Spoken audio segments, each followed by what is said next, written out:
late. One of the participants, Mr. Bergen, has had a death in the family and is now in Sheffield.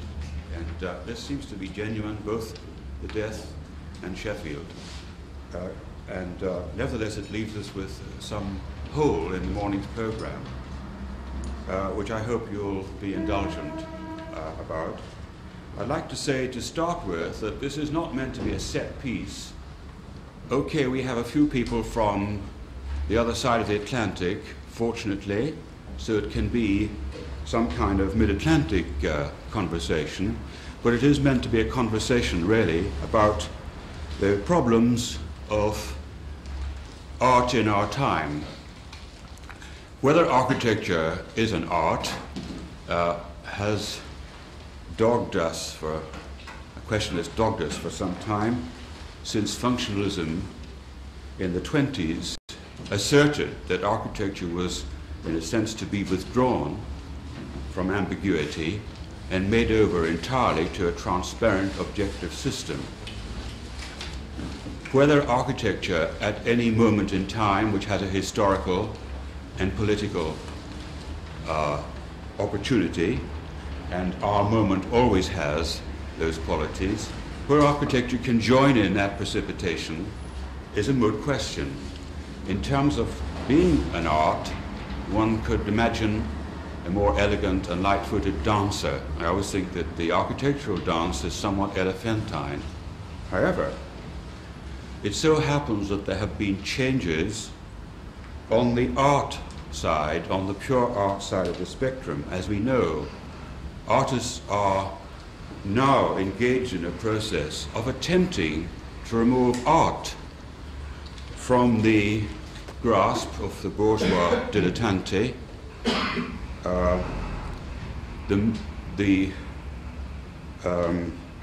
The asparagus, the plate of asparagus, which you may have seen at the Hayward, which passed through all the international hands but never left the clientele who were consuming it, I think is a very good example, quite recently, of the way in which fine art had become captive of the bourgeois system. And I think artists at the present time are concerned to evade this grasp and to bring art out of the galleries, out of the museums, and in some sense into life. Now that can be interpreted politically as a gesture against the establishment, as a gesture for freedom. It can also be interpreted philosophically in terms of a refusal of the actual conditions of existence, an attempt to breach the envelope of time here and now. And this, I think, is why the problem has become of interest, because architecture, which was stuck with a kind of demand that it should not be art, that it should be mere utility, that it should be a transparent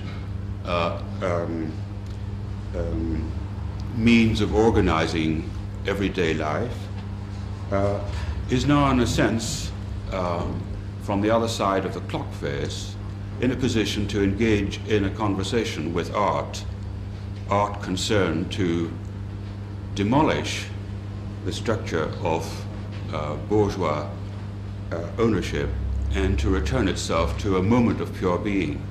This is, I think, why the problem can be discussed and why it isn't ridiculous to ask the question, is there conceptual architecture?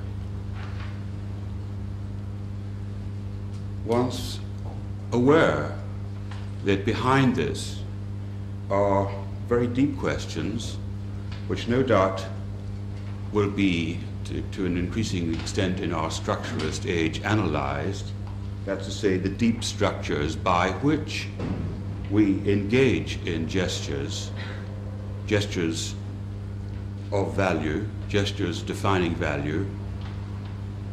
And I've no doubt myself that the value of a gesture is as much part of its position in time, in the sequence of other gestures, as it is due to any inherent content of the gesture, if indeed one could postulate absolute values of a natural language.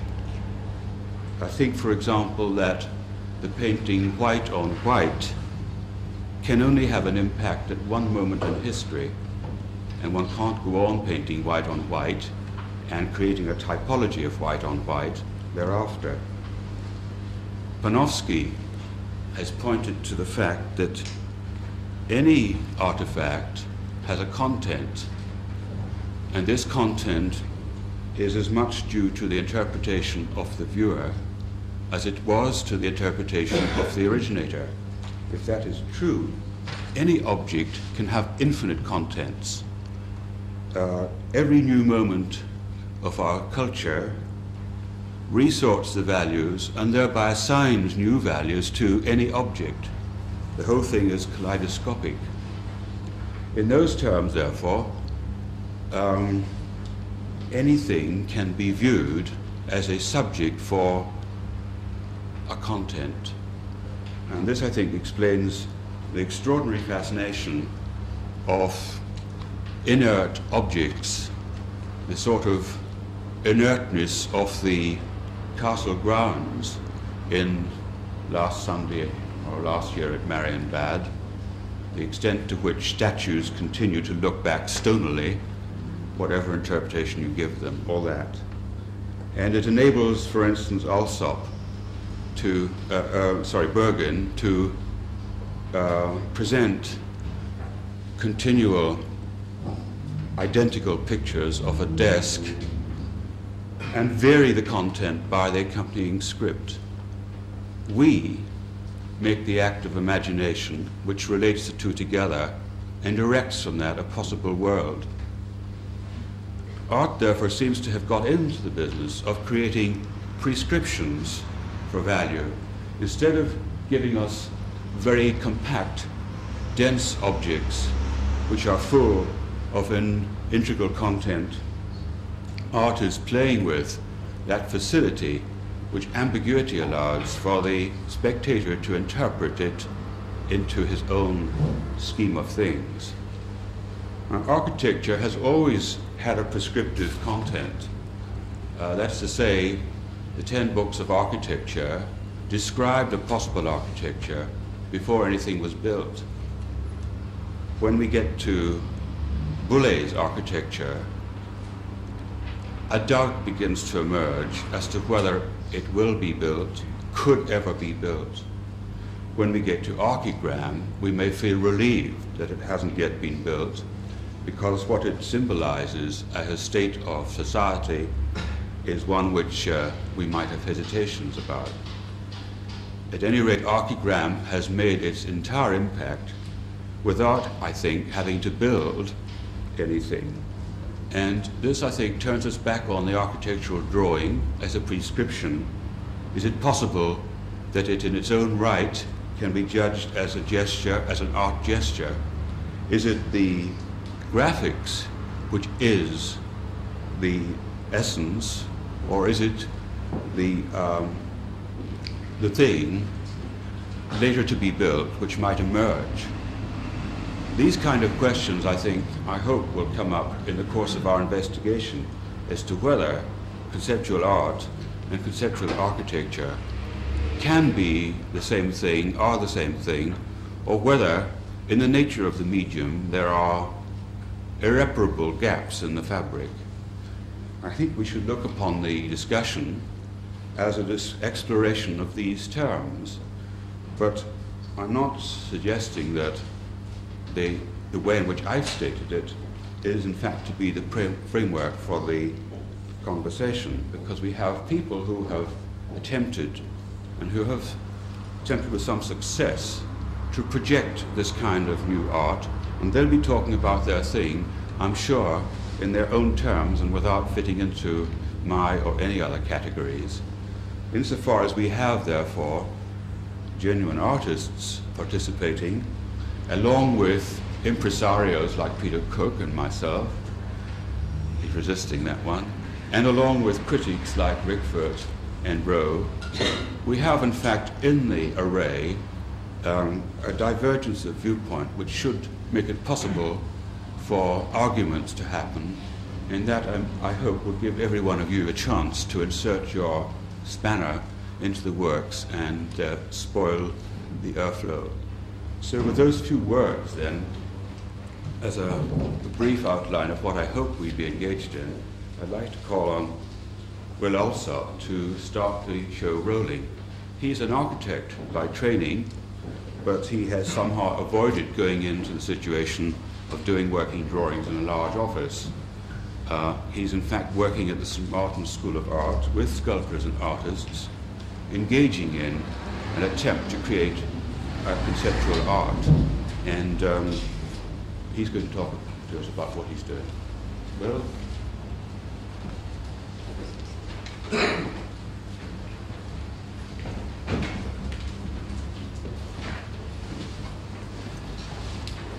Hello. The paper that I'm presenting today really attempts to look for evidence in my own work and in the scene that I see around me for conceptual architecture. And this is going to be presented on tape. And so for 20 minutes, I'll ask you to sit back and listen. And the idea behind the structure is it'll actually stimulate a discussion afterwards, not only between the audience and myself, but within the audience as well. I think just having said that, I'd like to go directly into the tape.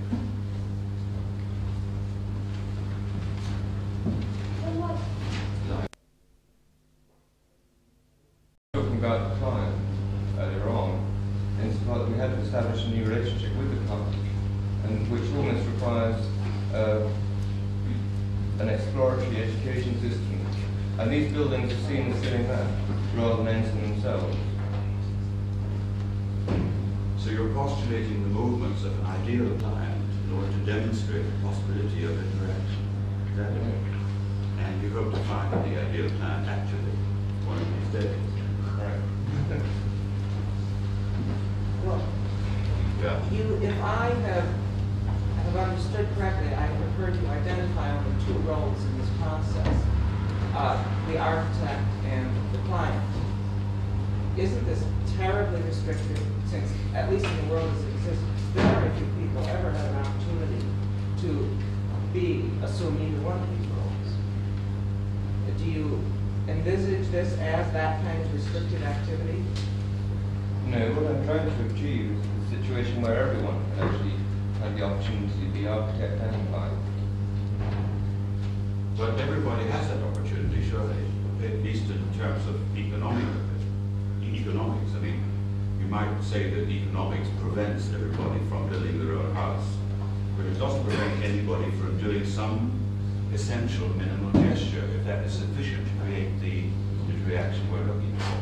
So how can you say that people are not free to do that in practical terms, unless you mean that they're not free mentally to conceptualize such a thing? Is that what you mean? I mean, why do you want to reform architecture and change the names of things when you have demonstrated yourself that you're free from those names? Why do you want everybody else to come into your classification?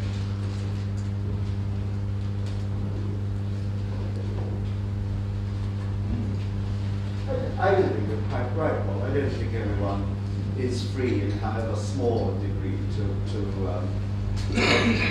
exercise this exploratory capacity to play with architecture as it is at the moment. I mean, if you take one example that Will gave, to try and make my point, there's a great move at the moment. It only happens when, as Will said, when there's some sort of fake economic disaster put in front of one. There's a great move.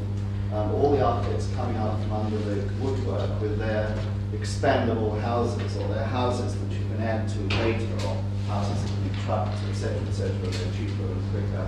And if we're in a short, if we're in a disaster, then some people with Whitehall are sure to buy one of the scheme.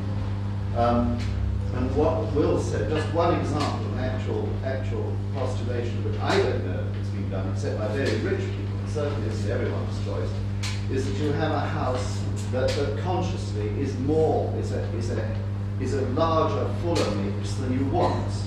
And as a client, you can then sell off bits and reduce it to your hand. Now that is something that Will postulated as a very, very architectural suggestion, which does increase this range of choice far beyond what you were saying. Everyone has the opportunity to do at the moment. Yes, but for that to happen, you'd have to simply resort certain economics so that this extra potential would be available. I just quoted as one example. Doing this thing. No, not everyone. I was just quoting as one example that the 24, or another thing, the 24-hour day, learn the 24-hour day.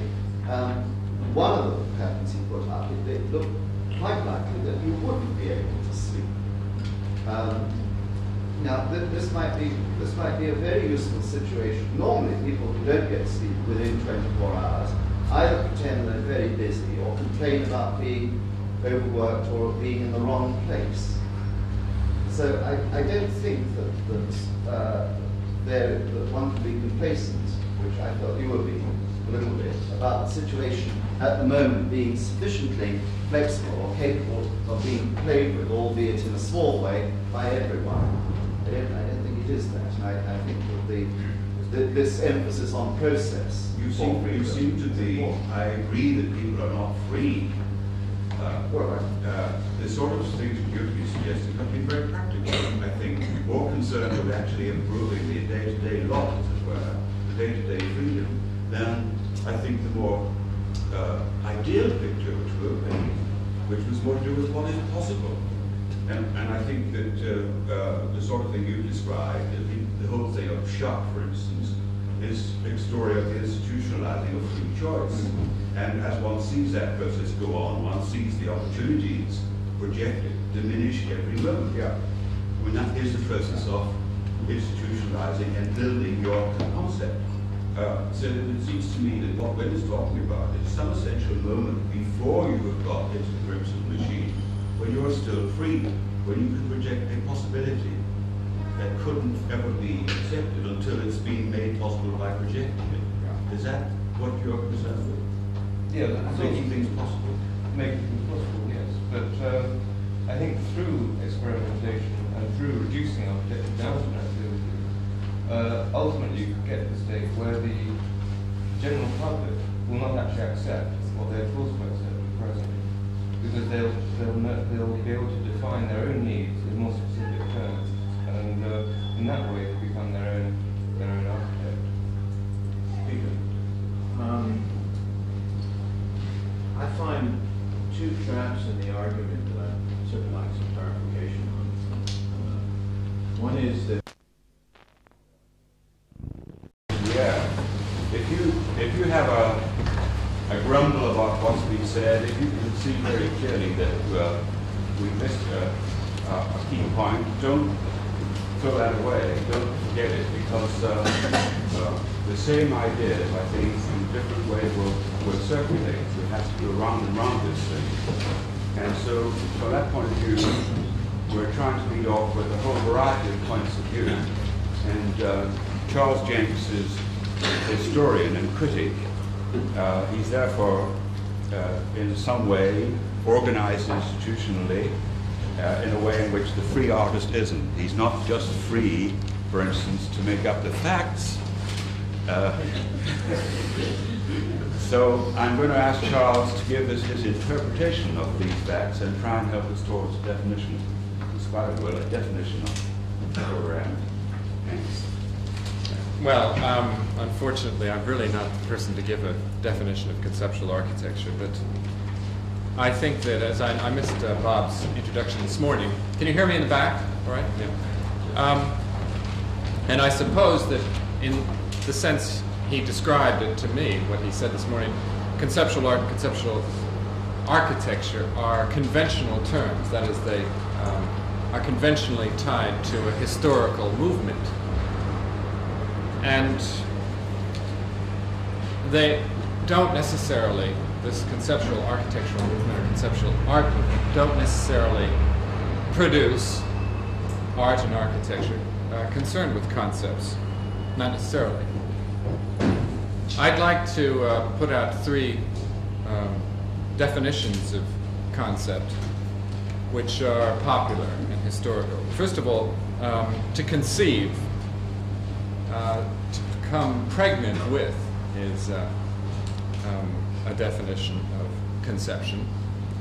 And I think this overtone is always throughout discussions of it. It's a very positive overtone to be pregnant with something because it means to create it. And conceptual architecture, I think, tries to create new, if we want to call them, codes of behavior, frames of reference, and so on.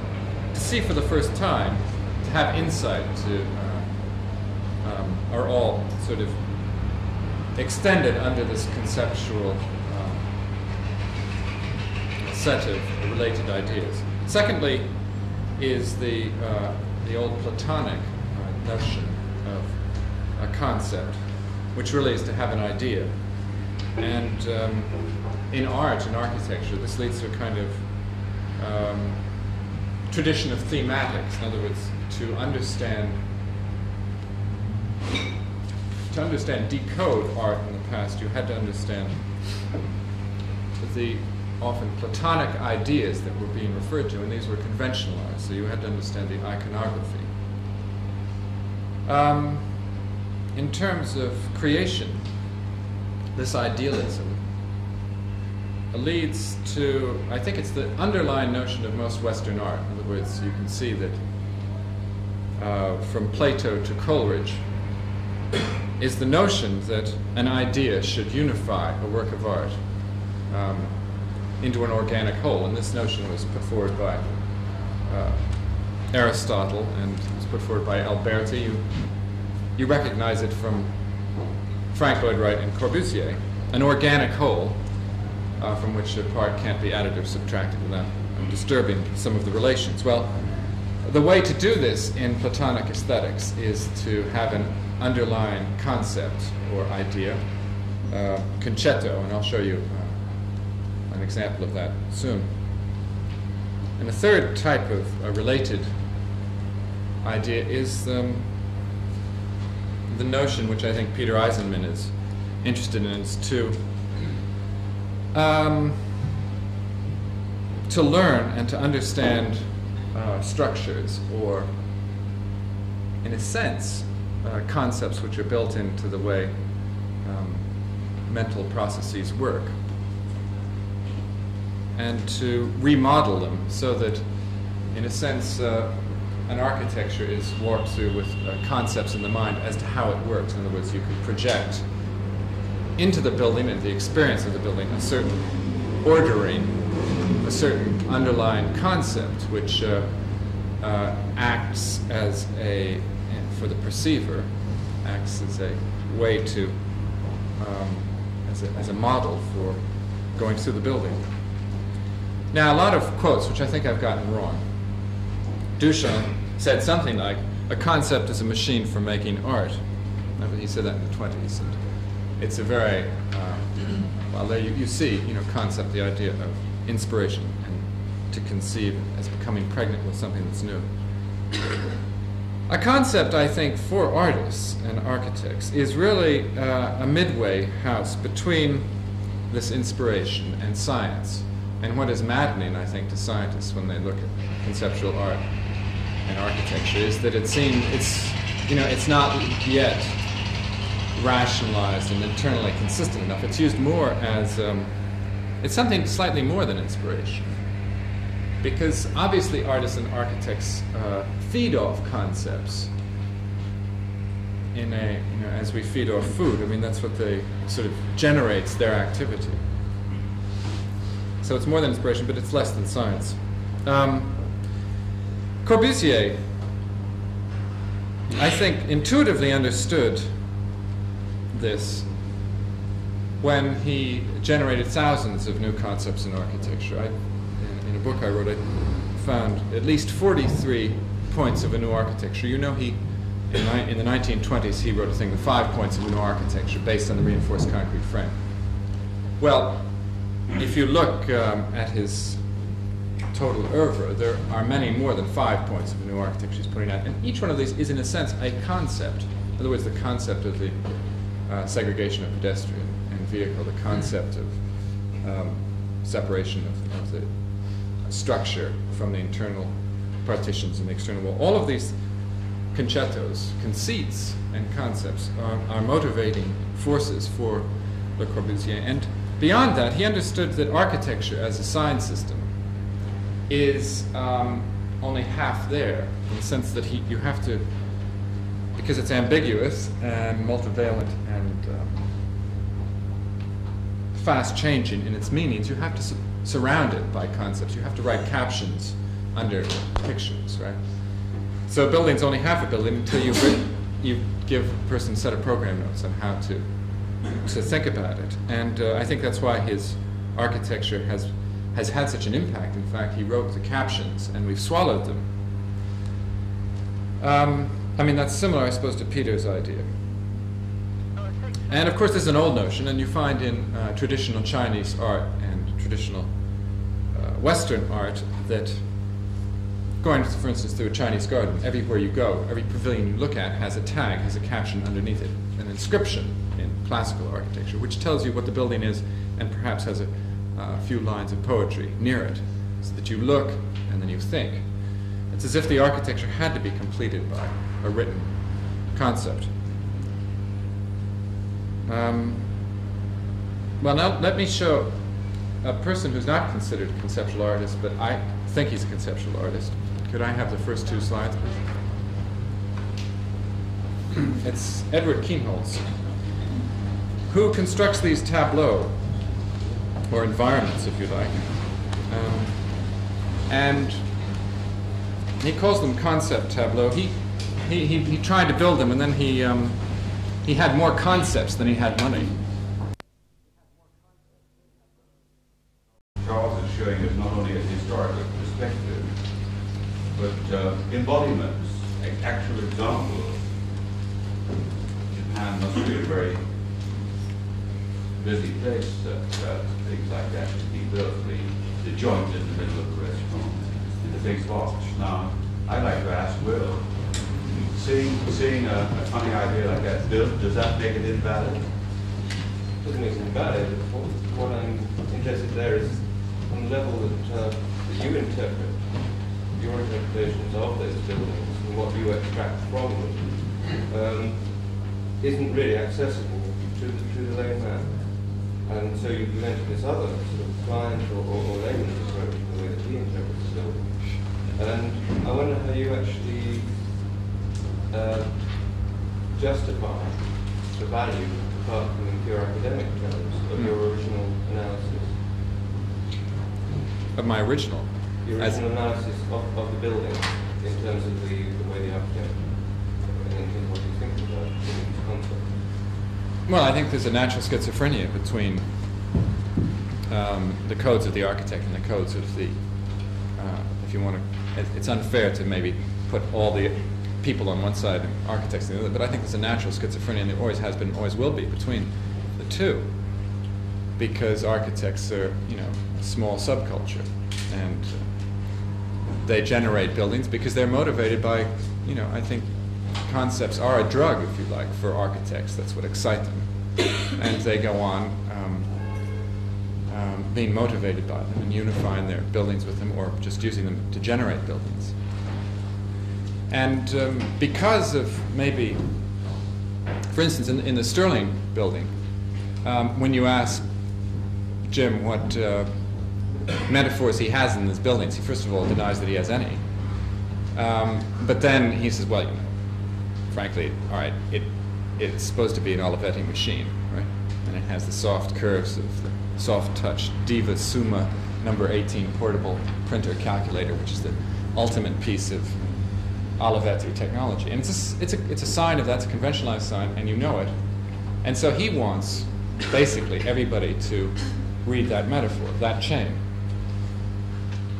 And I think if architects were dictators and could limit semiosis, then we would, you know, then people would use and perceive the building according to the concepts which they generated it. But of course, architecture is a weak sign system, and it is multivalent and ambiguous, so that it's perceived through other sets of concepts. And I think that, you know, one just has to. It's interesting that there is this underlying schizophrenia, if you like. And I think that if you look into it deeply, you can obviously design with the codes of people somewhat in mind. Because you can understand if they continually see, for instance, plastic trash cans in those forms, you should be aware of that, right? And design with that in mind, because I mean, people who dislike the building dislike it immediately on that level. That's if you just listen to what they say, just show them pictures. Don't think I answered you. It's all right.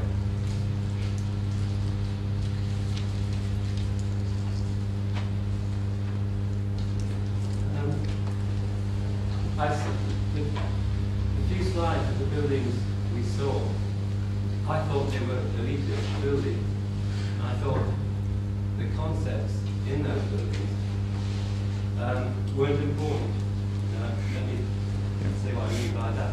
I think most societies, I think our society, if we have concepts, we have hierarchies of concepts. Think of a concept like social equality.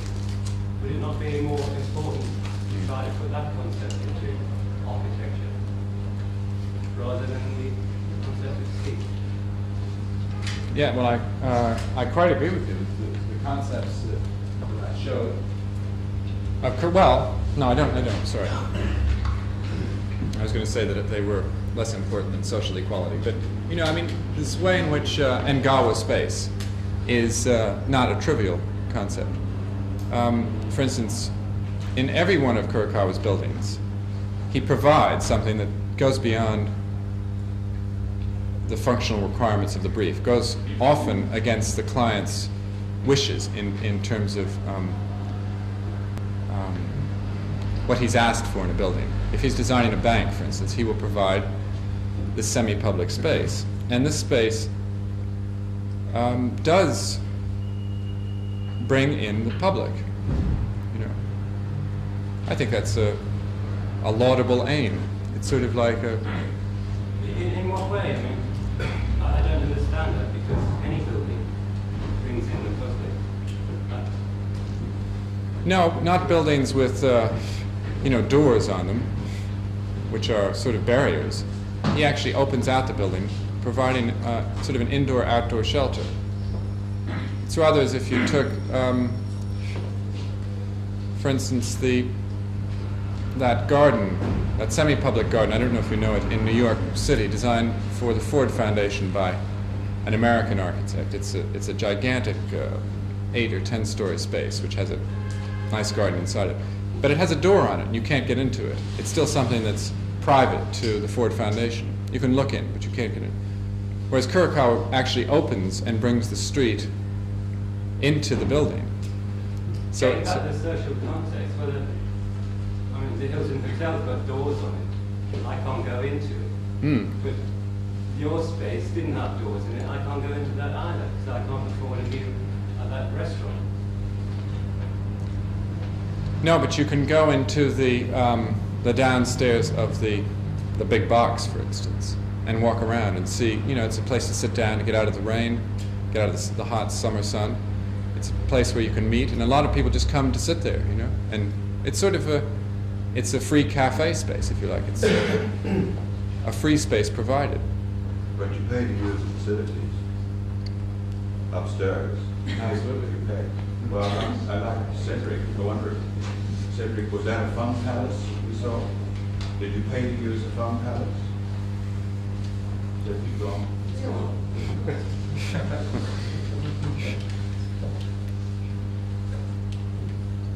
Could you comment in some way on the work that's being done by a very large number of young architects today, who actually indulge in activity that doesn't create buildings? Well, that yeah. is a sort of akin to art in one respect, and yet it comes very much from an architectural base. Yes. Well, I mean, I think that's the conventional definition. I mean, that's a historical definition of what conceptual architecture is about. And it wasn't really what I was showing. today But at all. I'm interested to get your reaction. Well, I mean, one's reactions are so varied. One reaction is that there's a kind of mutation in the avant-garde where part of it is now in producing ideas only, whereas in, say, in the 20s, the hope was to produce ideas and buildings. But there's a specialization now going on, and ideas, well, paper ideas, paper architecture, goes around the world so quickly, in the sense that an idea in London crops up and is built in Japan, to be immediate about it. That's obviously playing a positive role in the sense that it's opening the options, but it's only, I think it's still a reduced possibility because for what could be. I mean, I think that it'd be much nicer if the avant-garde hadn't specialized that way and actually would try to embody their ideas.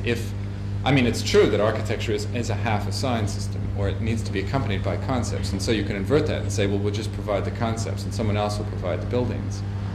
And you can change mental sets, you can change, that's all of which is true. But it seems to me that it's only, well, it's just half of the game. It's an obvious one. Bernard. I think it's been sort of very brave on Charles' part to focus very much on buildings rather than on ideas. And what I find interesting is that in the case of building and in the case of the pictures of artists, whether it's Bernini or Kinhals, what was interesting about it is that there was an emphasis on the relationship between this image and the words that went with it. In both cases, in the cases of the architecture, the words, whether it was the big box or in a more refined way when it was the traditional Japanese space, it was a series of symbols or a series of conventions that could be reduced to words.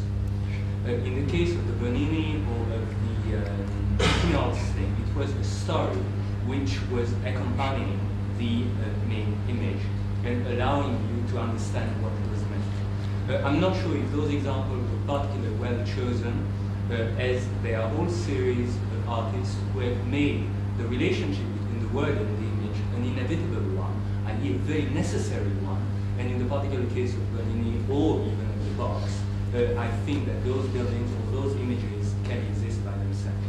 I.e. there is a series of artists who have been working under the premises that the word or the image are in themselves not sufficient, that the type of meaning that can be brought through a visual message is a restricted one. The type of message that can be brought through words is also a restricted one. And to have an extra sensitivity, to go one step beyond, and it is perhaps what we're talking about when we're talking about concepts, is to go slightly further, that this combination of two media, particularly its words and images, might be the approach. And I think that one is something that you touch in the poem, which is worth developing. Yeah, correct. If I could just comment. Yeah, I mean, I think that you're right to make a triple distinction there. Okay, that the history of words and stories is one thing. That the history of concepts as an independent of words is another thing, and the history of forms and images is a third thing. So I agree. I'd just like to say myself that I think Bernard's point is absolutely central to the whole thing, what he's just said. It seems to me that architecture is very rarely unscripted, if you really look into it. That's to do with polemic accompanying issued design. For instance, Corbusier issues a polemic to accompany his designs and thereby teaches us how to read it, as it were. But I also think that if we go back to the Bernini example, that we find that even without a verbal script from the originator, he has used more than one medium together. And this puts forward the idea, which is exploited in opera, that meanings become clear only when redundancy is created. That's to say, the ambiguity is reduced and channeled for the moment into a very specific meaning, which passes with the music and so on. I think that architecture as opera, therefore, let's say, is itself a mixed medium, is a concept which has been exploited by some of the scripted programs we've seen. And that's independent from mean, what one can talk about there is the script that is part of the gesture and the script that is put up in the handout as you leave the room, which is on the side. We should come back to that. But I would like to ask Peter for his response to that. It seems that, for me, there were 3 points that just come up. One is, and it has to do with the whole definition of conceptual and the use of conceptual. Why are we here discussing the term? Will raises a point that, or seems to suggest that conceptual has something to do primarily with unbuilt work, and it may or may not.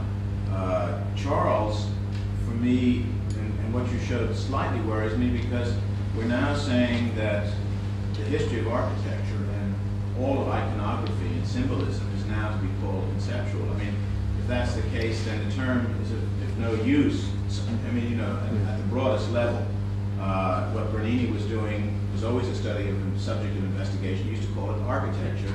What Kurokawa is doing, seems to me, is architecture.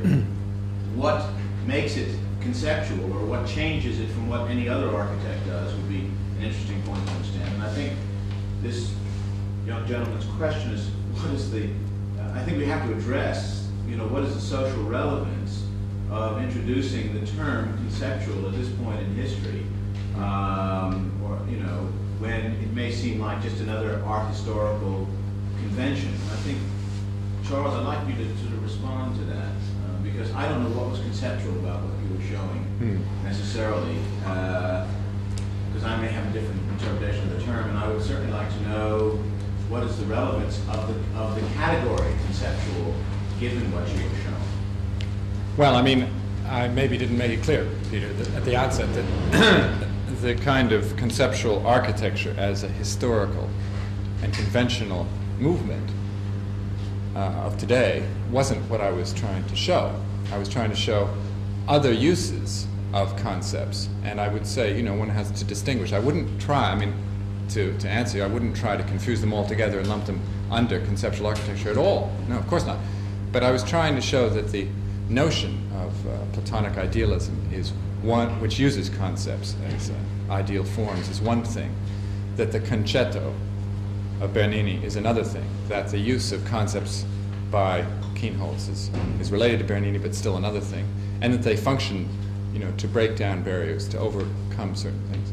And that the notion of, say, Kurokawa is still another thing. I mean, that's the most, the concept as a fetish is perhaps the most prevalent one in architecture. In other words, you're all right if you have concepts which generate a building. And that's what, that's the norm in the 20th century. It's almost, I really think, now conceptual architecture is a fourth thing in addition to that.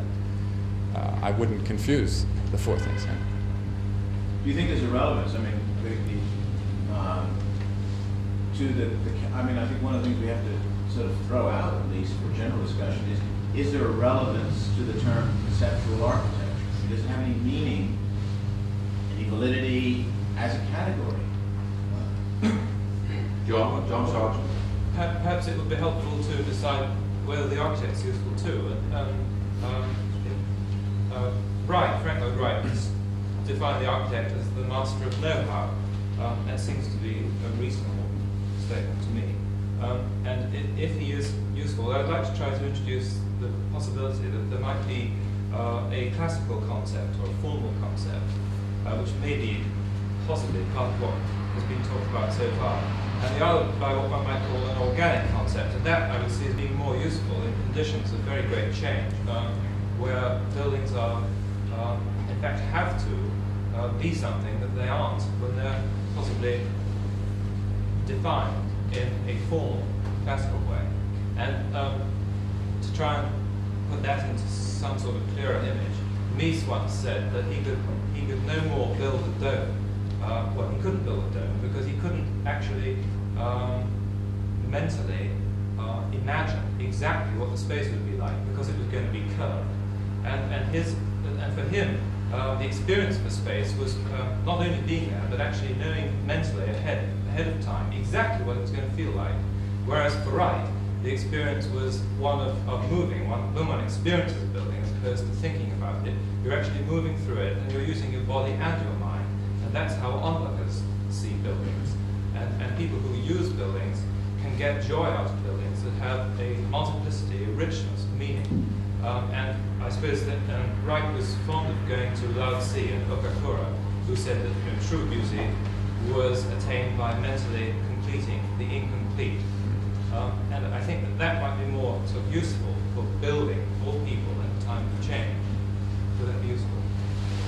Well, I think what we should keep from John Sargent's thing is just to note that when one looks at the originator side, the architect, that the architect may have as an integral mode of behavior, like, for instance, Mies eschews domes, and Van Gogh, when he copies Millet, produces a picture which is recognizably Van Gogh and not Millet.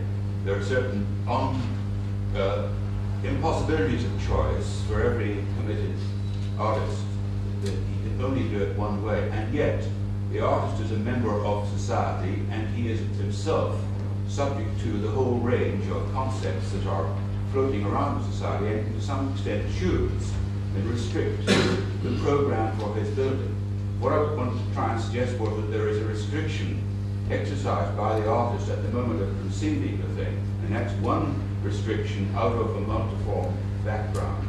On the other side, when we come to the consumer or user, the consumer or user also responds to the particular artifact by relating it to his way of background. So I just want to draw attention to this range of conceptual channels which come through the actual artifact or gesture, and we would never expect, therefore, that this would be a simplistic thing. It must have multi-layers built into it.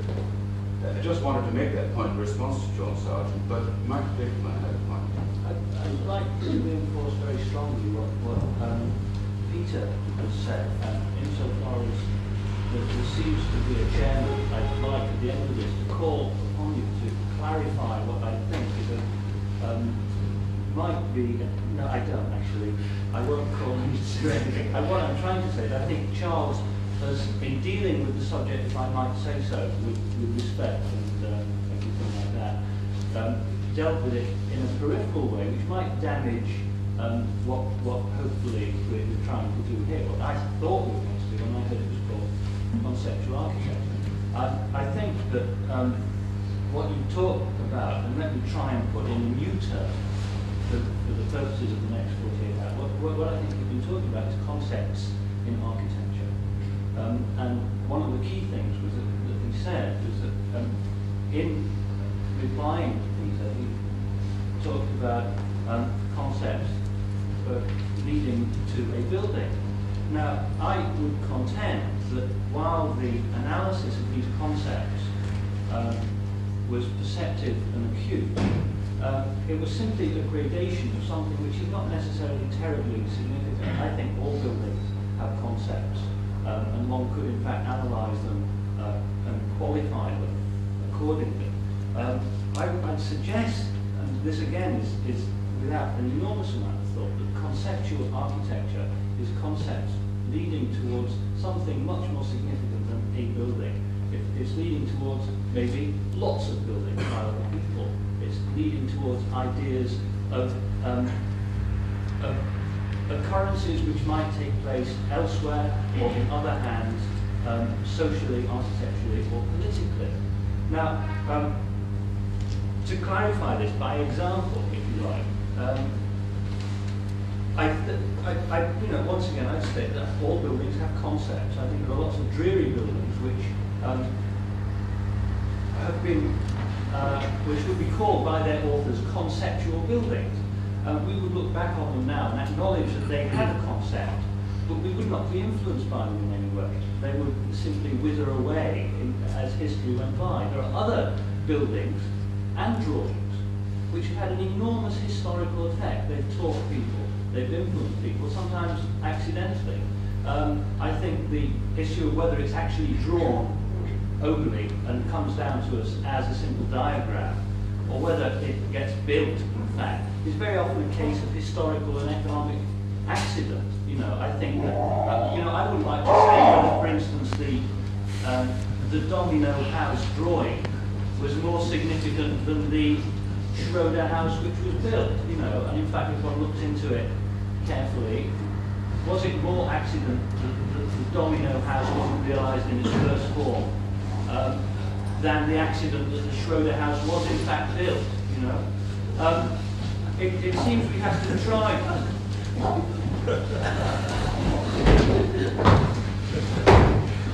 Carry on, Mark. You've all been to the Rocky Horror Show. Okay. It seems that, you know, I put the definition forward to this seminar, and that is that conceptual architecture is a drawing, a writing, or a building which can be shown to have influences elsewhere in other hands, in other places, at other times. Yeah, well, I think it's useful to qualify the present definition of conceptual architecture and not try to confuse it. I'm sure Charles' intention wasn't to confuse it. What I think we're up against here is a historical perspective which puts us in an array of reflex understanding, reflex consciousness of ourselves. Whatever gestures we do are given back to us with new meanings in our surroundings. And for instance, just to go back to St. Teresa, St. Teresa didn't have access to pornographic material. Nor did the audience in the Baroque churches.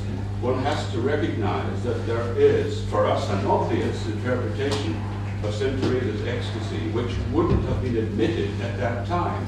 Now, I think that what we're concerned with here is the level of unadmitted or tacit assumptions and enjoyments which are possible at any moment. And I think that, therefore, when we're coming to conceptual architecture in a historical sense, we must be asking the question, to what extent now can we ever have the innocence of St. Teresa? That kind of thing. Bob, I think that superabundant illustration of the conceptual architecture has just walked into the room in the form of these two monsters. It illuminates what Charles was saying about the play, the material of conceptual architecture being the material of art history. It also relates to wit, which Dr. Johnson described as the unexpected copulation of ideas, which is just modern medicine you know.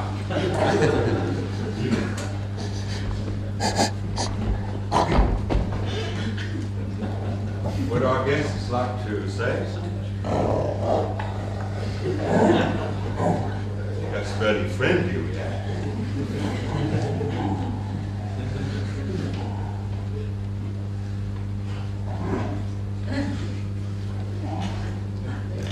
It does seem as though ideas don't bear up very well onto the strain of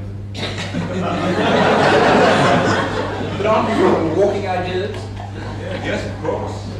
The thing is that I've always wondered about the practical joke, for instance, that it seems to degrade from the beginning. It has a terrific impact at the beginning and then degrades. And I think that that degradation attaches to all build things. In a way, that degradation is what I think conceptual architecture is aiming to avoid. Bob, don't you think it's very interesting how passive, in a sense, our society is, or how uptight the society is, that people who want to make a protest can't do it without having a costume? I mean, all of us would love to protest. And what I think is interesting is the fear of protesting without a costume, how brave people become when they have a costume. And how, what's interesting is I would love to make a protest about the conference and etc., but I don't have a costume to do Peter, it. you only mean, I mean, from here, you have a profile very similar.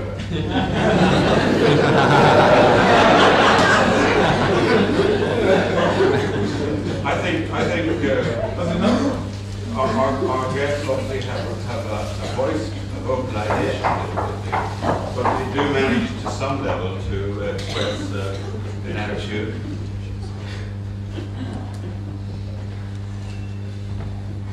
It may be that we could ask them to join us at lunch. Observing conceptual difficulties which would attach to this physical emotion.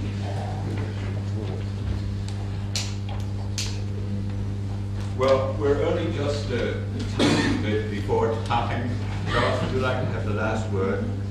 I just want to respond to Michael. I think that, I mean, you can't say that the domino block and concepts which generate other concepts are therefore the most important point, because it produces a kind of propagandist architecture. In other words, I mean, there, obviously, if you have, for instance, social equality as a goal, does that necessarily produce good architecture? And if you base buildings on the domino block, I was just producing a television show on animal architecture, and there were a lot of birds flying around and cats crossing my path, black cats. But I don't think that any idea in itself guarantees, you know, in other words, social equality, what have you, guarantees a positive architecture. I mean, it guarantees a half of the positive architecture. I mean, conceptual architecture guarantees a good architecture either. I still don't know what it means. I suppose you could all at home work out some sort of definition. Yeah, correct. I don't think a definition which allows limitless act devoid of all architectural thought is sufficient. Because the only thing you said that, well, it's not The lady's worried about it, really. about the idea of conceptual architecture, you talk of conceiving and being pregnant. Well, if you take the analogy further and show how nature from the embryo creates, she creates by rules, by selection orders. We'll also, with By rules or by laws? By laws, more definitely. But we'll also be trying to create an architecture without rules. It's only with restrictions that you can create anything.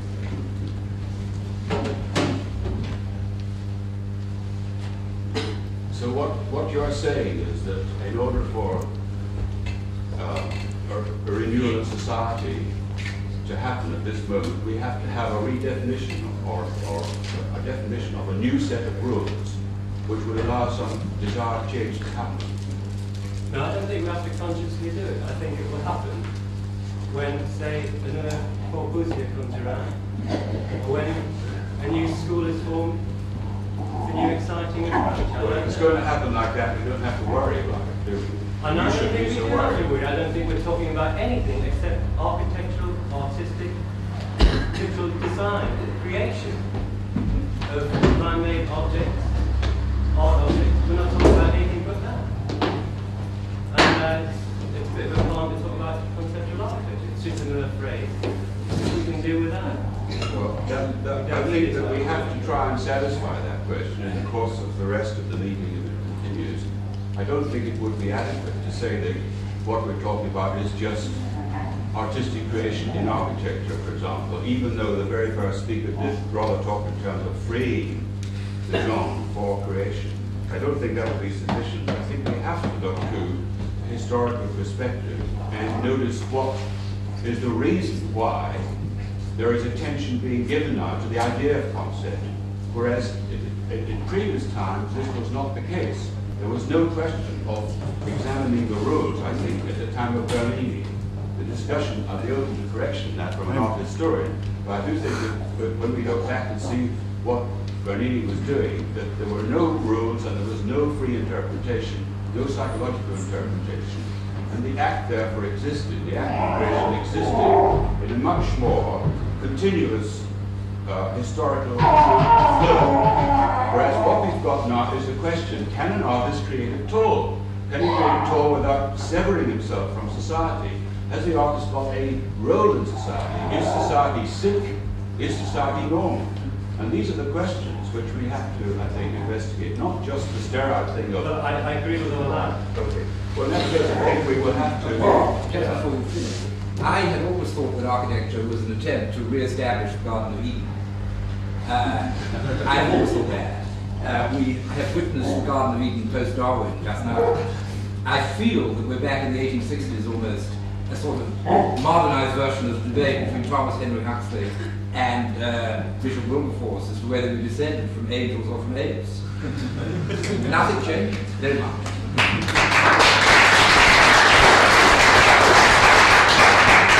Lunch.